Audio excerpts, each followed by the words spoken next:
Studies डेकू का 100% smash सिर्फ enemy को ही नहीं उसके खुद की बॉडी को भी इंजर करता है। उसने फोर्स तो एनिमी पे लगाई बट फिर भी उसकी खुद की बॉडी इंजर हो जाती है। क्यों? बिकॉज यहाँ पर फिजिक्स का एक डेंजरस हिडन लॉ कहता है that every action has an equal and opposite reaction, और जिसको हम बोलते हैं न्यूटन का थर्ड लॉ। यहाँ पर हम कुछ एग्जाम्पल्स के साथ स्टार्ट करते हैं। मान लेते हैं आप चेयर पे बैठे हो और टेबल के साथ, और मान लेते हैं कि जो आपकी चेयर है वो व्हील वाला है, उसमें मूव कर सकती है इजीली। आपको अगर टेबल से दूर जाना है ना, तो आप टेबल को क्या करोगे? टेबल पे इस तरीके से धक्का लगाओगे, है ना? क्या होगा?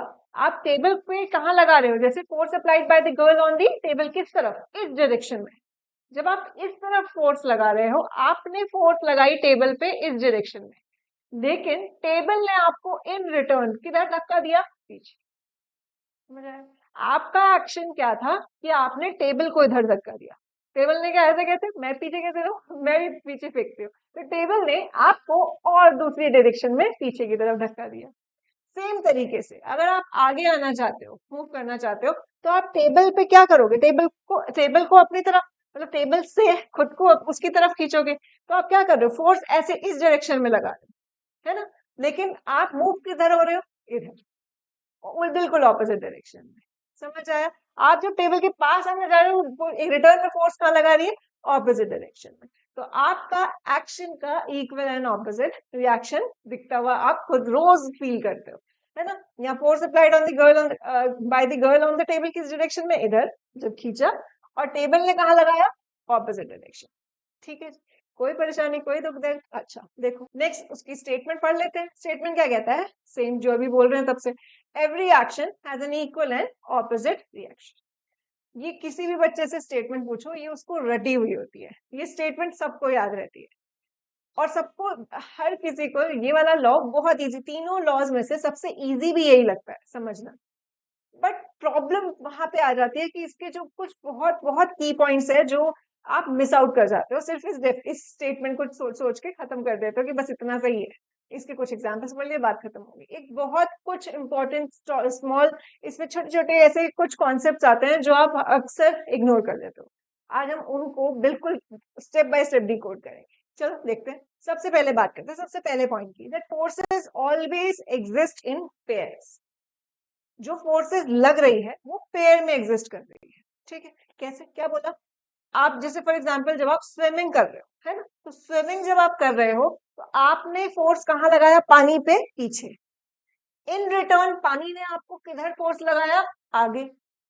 तो जो एक्शन था पानी का पीछे ले जाने का, उसके रिस्पॉन्स में एक रिएक्शन मिला।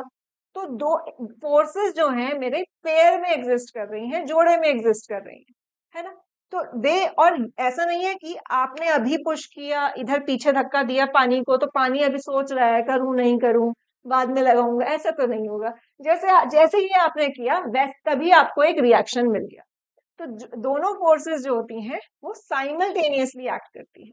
ठीक है, एक साथ एक्ट करेगी। जैसे ही एक्शन है उसी टाइम पे रिएक्शन। ठीक है, एनी वन इज एक्शन। कोई भी एक चीज, आप पानी को एक्शन मान लो, कोई फर्क नहीं पड़ता, है ना? बट बेसिकली तो ऑब्वियसली बात है, जब आपने पहल करी तो आपने मूव करना चालू किया, तो यहाँ पर क्या है? आपका एक्शन हो गया, दूसरा रिएक्शन हो गया बाय डिफॉल्ट। ठीक, कोई परेशानी, कोई दिक्कत? पहला चीज पॉइंट क्लियर हो गया, that forces exist in pair, और ये दोनों ही फोर्सेस साइमल्टेनियसली एक्ट करती हैं। ठीक है, कोई एक एक्शन है तो दूसरी रिएक्शन। बहुत बेसिक, बिल्कुल बेसिक। ठीक है, ये इसीलिए बता रही हूँ, एमसीक्यू से बहुत बार कंफ्यूजन होती है। ठीक है, नेक्स्ट पॉइंट क्या कहता है? नेक्स्ट पॉइंट देखो, यहाँ पर आप साइकिल कर रहे हो, अगर मान लेते हैं आप पेडल नहीं कर रहे हो, पेडलिंग नहीं कर रहे हो, आप सिर्फ पैर ग्राउंड पे रखा हुआ है, उस टाइम पे आप अपनी फीट से ग्राउंड को धक्का दे रहे हो, तो फीट से आप अपने उस ग्राउंड को पीछे फेंक रहे हो, तब आपकी बाइसिकल कहाँ जा रही है? आगे जा रही है ना? Feet pushing the ground backwards. In return ground आपको कहाँ धक्का दे रहा है? आपने पैर से उसको धक्का दिया पीछे, तो आपकी साइकिल कहाँ मूव करी? ग्राउंड ने कहाँ धक्का दिया आपको? आगे। तो आपकी साइकिल कहाँ जाती है? Forward direction. ठीक है जी, इतनी सी बात एग्जाम्पल में हमें समझ आ गई। अच्छा, अब आगे तो आपने जितना लगाया, अब जितना तेजी से करोगे उतना तेजी से आगे जाओगे, उतना तेजी से वो भी करेगा, ग्राउंड भी आपको धक्का देगा। एग्जाम्पल चलने टाइम पे भी ऐसे ही होता है। आप नॉर्मली चल रहे हो तो जितना आपने ग्राउंड को धक्का लगाया उतना ही ग्राउंड ने आपको लगा दिया। आप ज्यादा तेज चलना चाहते हो तो आप ज्यादा तेज पैर को पीछे करोगे तो उतना ही ग्राउंड रिटर्न में आपको रिएक्शन देगा। ठीक है, इतनी सी बात हमको समझ आ गई। तो ये आपने ग्राउंड को धक्का दिया पीछे, इन रिटर्न ग्राउंड को नहीं, फ्रिक्शन ने, force of friction pushing the person forward. Friction chapter, not chapter, topic जब पढ़ा था तब याद है सब कुछ पढ़ा था कि फ्रिक्शन हेल्प करता है आपको चलने में। कैसे? फ्रिक्शन ही है बेसिकली जो आपको, नहीं अगर ये फ्रिक्शन नहीं होता तो आप आगे स्लिप हो चुके होते। ये पढ़ा था याद है, ग्रूव्स होते हैं यहाँ पे सोल के अंदर, ग्राउंड में भी कुछ, ग्राउंड भी ज्यादा स्मूथ नहीं है, ग्राउंड में भी कुछ ना कुछ रफनेस है, आपके फुटवेयर में है रफनेस। तो फ्रिक्शन बना हुआ है, फ्रिक्शन आपको स्टेबल बनाने में हेल्प कर रहा है और आगे धक्का देने में हेल्प कर रहा है। तो force of friction pushing the person forward. ठीक है, आपने पीछे मूव, आप मूव तो अभी भी कर रहे हो। देखो ये मैंने उस टाइम पे फ्रिक्शन का भी एक टॉपिक मैंने बोला था कि हम यूजुअली फ्रिक्शन की डेफिनेशन क्या करते हैं कि इट अपोजेस रिलेटिव मोशन, है ना। रिलेटिव मोशन इज इंपॉर्टेंट, ये वर्ड इंपॉर्टेंट है रिलेटिव मोशन। आपने जब धक्का दिया पीछे की तरफ, आपका मोशन तो आगे ही हो रहा है और फोर्स ऑफ फ्रिक्शन भी आगे ही लग रहा है इस केस। ठीक है, कंफ्यूज, यहाँ पे कंफ्यूजन नहीं होनी चाहिए। आपने, आपका मोशन वही है, फोर्स ऑफ फ्रिक्शन भी वही है, इसी वजह से आप चल पा रहे हो, नहीं तो स्लिप हो जाते। कहानी किसकी है? फीट की। आपके पैर ने धक्का दिया पीछे, आपके पैर ने ग्राउंड को पीछे धक्का दिया, इन रिटर्न ग्राउंड ने फ्रिक्शन की हेल्प, फ्रिक्शन की वजह से आप आगे मूव कर पाए। समझ आई? दो चीजें लग रही हैं, फ्रिक्शन ने आगे मोशन करवाया है, यहाँ पे पॉसिबल होने दिया। ठीक है, कोई परेशानी, कोई दिक्कत, बेसिक कॉन्सेप्ट क्लियर हुआ। अब मुझे ये बताओ, अभी हमें समझ आ गया कि ऑपोजिट फोर्सेस लगती हैं।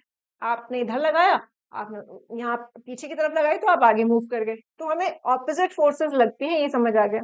हम तब से ये कहानी बोलते आ रहे हैं कि इक्वल लगती है, इक्वल लगती है। कैसे पता? हमने मेजर किया था। कैसे पता कि हम इतना पैर इधर जितना फोर्स लगा रहे ग्राउंड भी उतनी ही लगा रहा होगा? कैसे पता? तो हम क्या, हमने एक एक्सपेरिमेंट करते हैं इसमें, जो आपके एनसीईआरटी में भी गिवन है, आप लैब्स में जाके भी करोगे।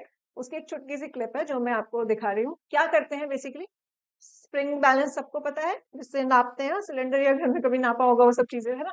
तो स्प्रिंग बैलेंस लिया, एक कील में स्प्रिंग बैलेंस को रख दिया, तो स्प्रिंग बैलेंस का इधर हुक हुक है, ठीक है, स्प्रिंग, ये स्प्रिंग बैलेंस है, ये उसका हुक है। ठीक है, दूसरा स्प्रिंग बैलेंस लिया, उसके हुक को इससे, इसके हुक से कनेक्ट कर दिया।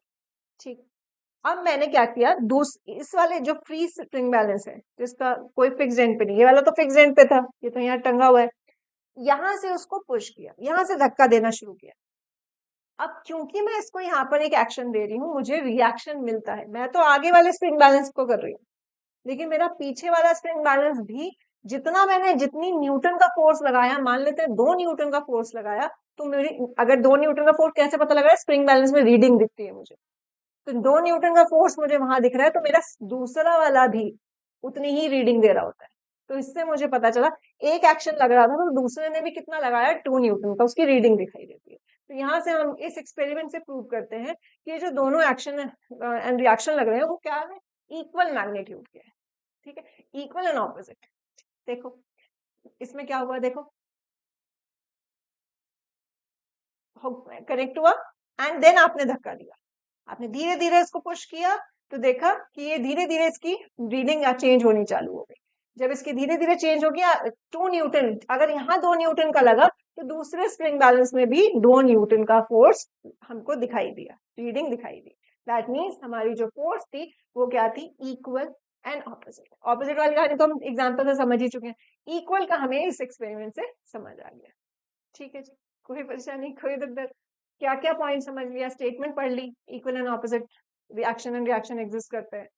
दूसरा हमने पॉइंट पढ़ा कि फोर्सेस जो है पेयर में एग्जिस्ट करती हैं और दोनों दोनों हमेशा एक साथ लगती है, दे एक्ट साइमल्टेनियसली, एक एक्शन दूसरा रिएक्शन। फिर हमने ऑपोजिट की कहानी समझ ली थी। अभी हमने इस एक्सपेरिमेंट से समझा कि जो इक्वल एंड, वो दोनों ही जो एक्शन और रिएक्शन है दोनों ही क्या है, इक्वल एंड ऑपोजिट। ठीक, कोई परेशानी, कोई दिक्कत? और कोई इंपॉर्टेंट पॉइंट बच रहा है? बिल्कुल बच रहा है। देखो यहाँ पर हमको कहानी पता चलती है कि ये क्या है, अगर हमें ये चीज ऑलरेडी पता है कि force always exist in pair, two forces are equal and opposite. जैसे फॉर एग्जांपल आप पेड़ पे चढ़ रहे हो, आपने क्या करा है, तो ट्रंक को नीचे खींच लो, जब आपको ऊपर जाना है तो आप ट्रंक को ऐसे नीचे खींचते हो, इन रिटर्न ट्रंक आप पे फोर्स लगाता है और आप ऊपर जाके पड़ते हो, है ना, ऊपर जाके ऊपर की तरफ मूव करते हो। तो person pushing the trunk down इधर, और उतना ही ज्यादा फोर्स लग रहा है आप पर। कौन लगा रहा है force of friction? Pushing a person up. जो पेड़ के ऊपर जो फोर्स ऑफ फ्रिक्शन है वो आपको ऊपर लेके जा रही है। अगर स्लिपरी होता है तो आप स्लिप हो जाओगे, है ना। तो यहाँ पर आपके पास इक्वल एंड ऑपोजिट की कहानी समझ आई। ठीक, नेक्स्ट एग्जांपल, जो आपके पास पैडल होता है, पैडल से पानी पीछे खींच रहे हो तो आप आगे मूव कर रहे हो। अब आप जितनी तेजी से करोगे उतनी तेजी से आपकी जो बोट है वो आगे जाएगी, है ना। दैट मीन्स आपका एक्शन पे डिपेंड करेगा रिएक्शन, राइट। तो जितना ज्यादा एक्शन होगा, जितना ज्यादा तेजी से एक्शन हो रहा है, उतना ही तेजी से रिएक्शन भी हो रहा है। आपकी स्पीड कम या ज्यादा हो सकती है, उसकी डायरेक्शन भी चेंज होती है, डिपेंड करेगा कि बोट का वेट कितना है, आपका वेट कितना है, बोट की शेप क्या है, आप पैडल कितनी तेजी से कर रहे हो। इन सब चीजों पे भी ऑफकोर्स सब चीजें मैटर करेंगी। But for the time being हम किसकी बात कर रहे हैं? एक्शन रिएक्शन की। तो आपने जितना तेजी से आपने पानी फेंका, आप उतनी तेजी से आगे गए। ठीक है जी, कोई परेशानी, कोई दुविधा? अभी हम तब से बात कर रहे हैं कि इक्वल एंड ऑपोजिट होते हैं। तब से हम यही कहानी की बात कर रहे हैं कि भाई जो दोनों फोर्सेस है इक्वल एंड ऑपोजिट होते हैं। हम अभी तक पढ़ते आए हैं कि भाई कोई फोर्स लग रही होती है इधर, यहाँ पर एक फोर्स लग रही है, यहाँ पे एक फोर्स कर रही है, तो नेट फोर्स निकाल देते थे। अगर इक्वल एंड ऑपोजिट है तो मेरी एफ नेट तो 0 होनी चाहिए थी, पर मेरी बोट तो आगे मूव कर रही है भाई, मेरी बोट में तो एक्सेलरेशन हो रहा है। अगर इक्वल, इसका मतलब इक्वल एंड ऑपोजिट कट नहीं रहे, एक दूसरे को कैंसिल आउट नहीं कर रहे होंगे। कैसे नहीं कर रहे होंगे? अभी तो हम अभी कह रहे थे, जो इक्वल एंड, हमें अभी तक पढ़ते आए हैं कि इक्वल एंड ऑपोजिट फोर्सेस होते हैं, वो एक दूसरे को कैंसिल करती हैं। लेकिन यहाँ हमें एक्सेलरेशन होता हुआ दिख रहा है। कैसे? एग्जाम्पल के साथ समझते हैं। जैसे नरूटो और सास्के, फेमस फाइट, जो फेमस बैटल होता है दोनों का, नरूटो और सास्के का, उस टाइम पर दोनों ही इक्वली स्किल्ड है ना, दोनों इक्वली स्किल्ड है। उस बैटल के बाद हुआ क्या? नरूटो ने सास्के पे फोर्स लगाया, सास्के ने नरूटो पे फोर्स लगाया। बैटल के एंड में क्या किसी एक का हाथ कटा? नहीं, दोनों का, राइट। यहाँ पर दोनों का हाथ जाता है, सास्के का भी और नरूटो का। इक्वल एंड ऑपोजिट फोर्सेस लग रही थी। नरूटो सास्के की तरफ फोर्स लगा रहा था, सास्के नरूटो की तरफ फोर्स लगा रहा था। इक्वल एंड ऑपोजिट फोर्स लग रही थी, लेकिन कैंसिल नहीं हुई। इसका रिजल्ट क्या निकला कि दोनों का ही हाथ डैमेज हो जाता है। इसका मतलब नरूटो ने एक दूसरी बॉडी पे फोर्स लगाई, मतलब सास्के पे फोर्स लगाई, और सास्के ने नरूटो पे फोर्स लगाई, इन दूसरी बॉडी पे फोर्स लगाई। यानी कि इक्वल एंड ऑपोजिट फोर्सेस तो लग रही हैं, लेकिन दो डिफरेंट बॉडीज पे फोर्सेस लग रही है। ये चीज समझ आई? बहुत इंपॉर्टेंट पॉइंट है, अक्सर गड़बड़ करते हो। क्या बोला जा रहा है? जो एक्शन और रिएक्शन है एक दूसरे को कैंसिल नहीं करते हैं। दोनों इक्वल एंड ऑपोजिट है, लेकिन फिर भी एक दूसरे को कैंसिल नहीं करते हैं, बिकॉज वो दोनों दो डिफरेंट बॉडीज पे लग रहे होते हैं। नरूटो ने सास्के पे फोर्स लगाई, सास्के ने नरूटो पे फोर्स लगाई, इक्वल एंड ऑपोजिट थी, लेकिन कैंसिल क्यों नहीं हो? क्योंकि दोनों ने एक दूसरे पर लगाई। ठीक है, तो equal and opposite forces on different bodies can not cancel each other. That is why action and reaction can not cancel each other. ठीक, कोई परेशानी, कोई देख, इतनी सी बात हमको समझ आ गई भाई कि action and reaction act on two different bodies, that is why they can not cancel each other.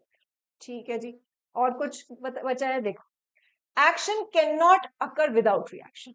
Next point क्या कहता है कि एक्शन रिएक्शन के बिना नहीं होगा, है ना। अगर मैं अभी ऐसे किसी को चाटा मारने के लिए उठाऊं तो वो डॉज करेगा, तो बिन वरना अगर मैं नहीं कर रही हूँ, मेरा एक्शन ही नहीं है ऐसा, तो वो डॉज क्यों करेगा? किसका थोड़ी है ना। जब तक मैंने एक्शन नहीं किया, किसी दूसरे ने डॉज नहीं किया। तो एक्शन, आपका एक्शन ऐसा नहीं है कि एक्शन के बिना रिएक्शन हो जाएगा या फिर रिएक्शन के बिना एक्शन हो जाएगा। दोनों चीजें चाहिए, दोनों साइमल्टेनियसली एक्ट करेंगे। जैसे डेकू ने स्मैश किया, डेकू ने एक्शन किया, तब उसका हाथ इंजर हुआ ना। इधर उधर टूटा फूटा वो बात अलग है, लेकिन उसका हाथ भी इंजर होता है ना। तो उस अगर वो करता ही नहीं तो उसका रिएक्शन नहीं होता, उसका हाथ में इंजरी नहीं होती। तो दोनों action can not occur without reaction. ठीक है जी। और एक और इम्पॉर्टेंट पॉइंट कि जो थर्ड लॉ ऑफ मोशन है, ऐसा नहीं है कि सिर्फ कुछ ही टाइप की फोर्सेस पर अप्लाई करेगा। मतलब is applicable irrespective of the nature of forces. मतलब हमने बहुत डिफरेंट टाइप्स ऑफ फोर्सेस करी है, tension, normal force and blah blah. तो अब से अभी तक जो इतने एग्जांपल देखे वो सिर्फ कांटेक्ट फोर्स की बात करी, पानी से फेंक दिया, ग्राउंड पे चल दिया, साइकिल चला रही, कांटेक्ट फोर्स की बात करें। तो कांटेक्ट फोर्स का तो एग्जांपल हमने देख ही लिया है कि कांटेक्ट फोर्सेस पे तो अप्लाई कर ही रहा है, लेकिन यहाँ पे ये स्टेटमेंट कह रहा है कि भाई सब पे करेगा वो नॉन कांटेक्ट फोर्सेस पे भी करेगा। कैसे? एग्जाम्पल बताओ। एग्जाम्पल देखो, यहाँ पर मैग्नेट है। जब आप किसी दो मैग्नेट्स के सेम पोल को, नॉर्थ नॉर्थ को, अगर यहाँ जैसे साउथ साउथ को लेके जा रही है, नॉर्थ नॉर्थ को साथ में लेके गए, तो वो दूर भागेगा, है ना। तो यहाँ पर क्या हो रहा है, आप पास लेकर आ रहे हो जितना तेजी से, उतनी तेजी से वो पीछे गया। एक्शन के बाद रिएक्शन हो रहा है। तो यहाँ कॉन्टैक्ट फोर्सेस नहीं थी, मैग्नेटिक फोर्स थी, नॉन कॉन्टैक्ट फोर्स थी, लेकिन तब भी क्या हुई, मूवमेंट हुई, है ना। ये कार्ड बना दिया जैसे यहाँ पर आपकी एनसीईआरटी में जो डायग्राम दे रखा है, तो यहाँ आपको वीडियो में दिख भी रहा होगा साथ में मूव करता हुआ। उसके अलावा कोई एग्जाम्पल बिल्कुल होता है इलेक्ट्रोस्टैटिक फोर्स का, जैसे चार्जेस का। मैंने कहा था जैसे मैग्नेट में क्या होता है, अगर नॉर्थ पोल है रिपेल करेगा, साउथ पोल है रिपेल करेगा, नॉर्थ और साउथ है अट्रैक्ट करेगा। ऐसी ही चीज चार्ज में भी होती है। पॉजिटिव जो होंगे वो रिपेल करेंगे, नेगेटिव रिपेल करेंगे, पॉजिटिव नेगेटिव अट्रैक्ट करेंगे। ऐसे ही दो बैलून्स ले लिए, दो बैलून्स के ऊपर हमने किसी चीज से रब कर देते, मान लेते फर रब कर दिया, मान लेते उसके ऊपर पॉजिटिव चार्ज आ गया, समहाउ उसके ऊपर दोनों पे ऊपर पॉजिटिव चार्ज दिया। अब दोनों बैलून्स के ऊपर पॉजिटिव चार्ज, तो क्या हमने यहाँ पर उसको बैलून को दोनों को बांधा, तो देखा कि दोनों बैलून एक दूसरे से दूर जा रहे हैं। ठीक है, दोनों बैलून दूसरे से दूर जा रहे हैं, कॉन्टैक्ट में तो नहीं थे, लेकिन फिर भी दूर जा रहे हैं। क्यों? क्योंकि उस पर ऊपर चार्ज था, इसलिए रिपेल कर रहे हैं। तो यहाँ पर क्या हुआ, एक्शन, दोनों पास में आए, वो एक्शन था, रब किया हुआ चारों, वो दूर गए, वो क्या है, रिएक्शन। ठीक है, तो अपन बेसिकली कहने की बात क्या है, नॉन कॉन्टैक्ट फोर्सेस पे भी हमारा थर्ड लॉ एप्लीकेबल है, सब पे एप्लीकेबल है। ठीक, कोई परेशानी, कोई दिक्कत? और क्या बोलते हैं, अगर हमने अभी बोला कि भाई जो सारी फोर्सेस क्या एक्शन रिएक्शन होगा, नहीं। अभी हमने कहा था कि एक्शन और रिएक्शन इक्वल एंड ऑपोजिट होते हैं, तो कैंसिल नहीं करेगा क्योंकि वो दो डिफरेंट बॉडीज पे लग रहे होते हैं। तो इसका मतलब जब यहाँ पर हमने, अगर याद हो आपको, तो यहाँ पर अगर मैं इस बुक के यहाँ पे फोर्स देख रही हूँ, तो यहाँ पे क्या लग रहा होता था, वेट लगता था, और इसके ऊपर एक नॉर्मल फोर्स लग रहा होता था। तो क्या ये क्या नॉर्मल और जो वेट है दोनों एक्शन और रिएक्शन है? नहीं। क्यों नहीं है? क्योंकि मैंने यहाँ पर एक बुक के ऊपर बनाई है दोनों फोर्सेस। वेट क्या है, बुक का वेट है। नॉर्मल क्या है, जो टेबल बुक पे लगा रही है, बुक पे ही एक फोर्स लग रही है, नॉर्मल ऊपर। तो एक ही बुक के ऊपर लगने वाली दो फोर्सेस हैं, ये नॉर्मल और वेट। इसी वजह से नॉर्मल और वेट एक दूसरे का एक्शन रिएक्शन नहीं होता है। ठीक है, तो इक्वल एंड ऑपोजिट होंगी, इक्वल एंड ऑपोजिट है, लेकिन रिएक्शन रिएक्शन नहीं। तो सारी equal and opposite forces action reaction नहीं होती है। कब होती है ये? जब दो डिफरेंट बॉडीज पे लगती है। सेम बॉडी पे लगने वाली इक्वल एंड ऑपोजिट फोर्सेस आपकी एक्शन एंड रिएक्शन नहीं हो सकती है। ये ध्यान रखना, बहुत कंफ्यूजन होती है इसमें। ठीक है, सारी equal and opposite forces action reaction pair नहीं होता है। ठीक है, अच्छा अब यहाँ पे देखा हमने कि इक्वल एंड ऑपोजिट फोर्सेस होती हैं। क्या इक्वल एंड ऑपोजिट रिजल्ट भी सेम देगी क्या? नहीं, कहीं पे। अब आप जितना तेजी से ग्राउंड को पुश कर रहे हो पीछे, और उतनी आप आगे भाग पा रहे हो, लेकिन क्या ग्राउंड पीछे उड़ के चला गया क्या? नहीं ना, ग्राउंड अपनी जगह पर ही है। देख एग्जाम्पल के साथ समझते हैं। अर्थ अर्थ यहाँ पर है, एप्पल यहाँ पर है। जब अर्थ इसको नीचे खींच रही है, तो क्या एप्पल भी उसको खींच रहा होगा ऊपर अपनी तरफ? बिल्कुल, एक एक्शन और रिएक्शन दोनों फोर्सेस लग रही है। तो एप्पल तो नीचे गिर रहा है, अर्थ क्यों ऊपर नहीं जा रही? क्योंकि यहाँ पर एक्सेलरेशन के टर्म्स में दो चीजों की बात होती है, फोर्स एंड मास। जिसका ज्यादा मास उसकी बहुत कम एक्सेलरेशन। तो यहाँ पर अर्थ का जो मास है वो बहुत हाई है, बहुत ज्यादा हाई है। तो टेक्निकली हम कहेंगे कि भाई अर्थ ऊपर जा रही है, लेकिन हमें दिखती नहीं है क्योंकि वो बहुत कम है, नेग्लिजिबल है। एप्पल क्योंकि उसका मास छोटा सा है, तो उसकी एक्सेलरेशन होती हुई हमें दिखती है, क्योंकि अब अर्थ फोर्स लगा रही है, दोनों इक्वल एंड ऑपोजिट फोर्स लगा रहे हैं। अर्थ भी उसको खींच रही है एप्पल को, एप्पल भी अर्थ को खींच रहा है, लेकिन एप्पल नीचे आता है क्योंकि एप्पल का मास कम है। मास कम है तो उसकी एक्सेलरेशन ज्यादा है, अर्थ का मास ज्यादा है तो उसकी एक्सेलरेशन कम होगी। ठीक, तो action produce by action reaction pair need not be same. जरूरी नहीं equal and opposite force magnitude में है, मैग्नीट्यूड में इक्वल एंड ऑपोजिट है वो दोनों फोर्सेस, लेकिन जो रिजल्ट है एक्सेलरेशन प्रोड्यूस कर रहे हैं, जो उसका आउटकम मिल रहा है वो सेम हो ऐसा जरूरी नहीं। ठीक है, ये एग्जाम्पल से हमने समझ लिया। ठीक है जी, कोई परेशानी कोई दुख दर्द, बहुत सारी इंपॉर्टेंट बातें समझ ली आपने आज थर्ड लॉ के बारे में। सिर्फ every action has an equal and opposite reaction की कहानी नहीं, इसमें बहुत सारे इंपॉर्टेंट पॉइंट्स आ जाते हैं। इसी पे आपके एमसीक्यू बेस बनते हैं, केस स्टडीज बनती हैं, रीजनिंग क्वेश्चंस बनते हैं, तो सब कुछ ध्यान रखना है। जल्दी से एक क्विक रिविजन, क्या बोलता है थर्ड लॉ की स्टेटमेंट क्या थी? Every action has an equal and opposite reaction. ठीक है जी, दोनों क्या करेंगे? हमेशा पेयर में exist, forces exist in pair always. ठीक है, दोनों साइमल्टेनियसली एक्ट करेंगे, साइमल्टेनियसली एक्ट करेंगे। एक ऐसा नहीं है कि एक आने के दूसरी बात सोच रहा है कि आऊं या ना आऊं। ठीक है, दोनों साथ में आते हैं। Then to action two forces are equal and opposite. बहुत सारे एग्जांपल्स लिए, दोनों ही क्या है? Equal and opposite. And equal and opposite होने के बाद भी एक दूसरे को कैंसिल नहीं करते। क्यों? क्योंकि दोनों ही दो डिफरेंट बॉडीज पे लेते हैं। हमने नारुतो और सास्के के एग्जांपल से समझा। ठीक है, तो action reaction act on two different bodies, therefore they cannot cancel each other। ठीक है जी, action can not occur without reaction, action के बाद ही रिएक्शन आएगा। दोनों एक सिर्फ एक्शन हो जाए ऐसा तो पॉसिबल नहीं है ना। डेको ने मारा तो उसके हाथ में चोट लगी, उसका रिएक्शन आया। ठीक है, तो थर्ड नेक्स्ट क्या है? थर्ड लॉ ऑफ मोशन जो है वो एप्लीकेबल है irrespective of nature of force. सारी फोर्सेस, सारी टाइप ऑफ फोर्सेस पे एप्लीकेबल होता है, चाहे कॉन्टैक्ट हो चाहे नॉन कॉन्टैक्ट हो। नेक्स्ट क्या है? Acceleration produced by action and reaction pair need not be the same. ठीक है, एक्शन और जो एक्सेलरेशन है, एक्शन रिएक्शन की वजह से जो एक्सेलरेशन हो रही है जरूरी नहीं है सेम हो। एग्जांपल लिया हमने अर्थ का और एप्पल का। अर्थ ने एप्पल को अपनी तरफ खींचा, एप्पल ने भी अर्थ को अपनी तरफ खींचा, लेकिन दिखाई किसका दिया? सिर्फ एप्पल का। क्यों? बिकॉज एक्सेलरेशन किस पर डिपेंड करता है? फोर्स अपॉन में मास। एप्पल का मास बहुत कम था तो एक्सेलरेशन ज्यादा दिखाई दी, अर्थ का मास बहुत ज्यादा है तो एक्सेलरेशन बहुत कम, इसलिए हमें वो विजिबल नहीं होता। एक पॉइंट मिस आउट हो गया, not all equal and opposite forces are action reaction pair. सारे इक्वल एंड ऑपोजिट फोर्सेस जो होते हैं वो एक्शन रिएक्शन पेयर नहीं होते हैं, जिसका एग्जांपल हमने समझा नॉर्मल फोर्स और वेट का। ठीक है जी, कोई परेशानी कोई दुख दर्द? अच्छा, अब आगे देखते हैं, कुछ एग्जांपल्स देखते हैं।